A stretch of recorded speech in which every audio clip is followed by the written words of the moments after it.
ভোরের নিস্তব্ধতায় সবাই যখন গভীর ঘুমে ঠিক তখন টিনশেড মার্কেটে আগুন লাগে এবং দ্রুতই তা ভয়ানক রূপ ধারণ করে। আগুনের ভয়াবহতায় পুড়ে যায় 10টি দোকান। আগুন লাগার পরে ফায়ার সার্ভিসে ফোন দিছি, ফোন দেওয়ার পরে হেরাইয়া শ্রীনগর থেকে ফায়ার সার্ভিসে আগুন নিয়ন্ত্রণ করে হেরাইয়া নিবাই। বিদ্যুৎ থেকে আগুন লাগছে। পুড়ে যাওয়া দোকানগুলোর মধ্যে 5টি খালি এবং বাকিগুলো মালামালে পূর্ণ ছিল। রোববার ভোরে মুন্সিগঞ্জের শ্রীনগর উপজেলার আটপাড়া এলাকায় কোল্ড স্টোরেজ সংলগ্ন সনবাড়ি মুন্সিগঞ্জ সড়কের পাশে এই অগ্নিকাণ্ডের ঘটনা ঘটে। ক্ষতিগ্রস্ত দোকানের মধ্যে রয়েছে 2টি মুদি দোকান, 2টি চায়ের দোকান এবং একটি দোকানে রাখা সিএনজি চালিত অটোরিকশা। এছাড়া গ্যাস সিলিন্ডার ও বস্তার স্টোরেজেও আগুনে ক্ষতিগ্রস্ত হয়েছে।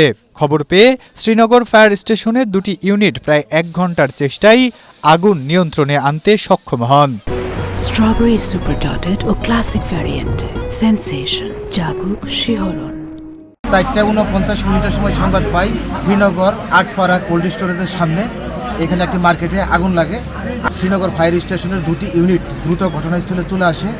এখানে এসে দ্রুত আগুন নির্বাপন করে। এখানে 10টি দোকান আগুনে পুরো ক্ষতিগ্রস্ত হয়। 5টি দোকান খালি আছে আর 5টি দোকানে মালামাল ছিল। 2টি মুদি দোকান, 2টি চায়ের দোকান এবং একটি সিএনজি আগুনে পুরো ক্ষতিগ্রস্ত হয়। এখানে কেউ হতাহত হয়নি।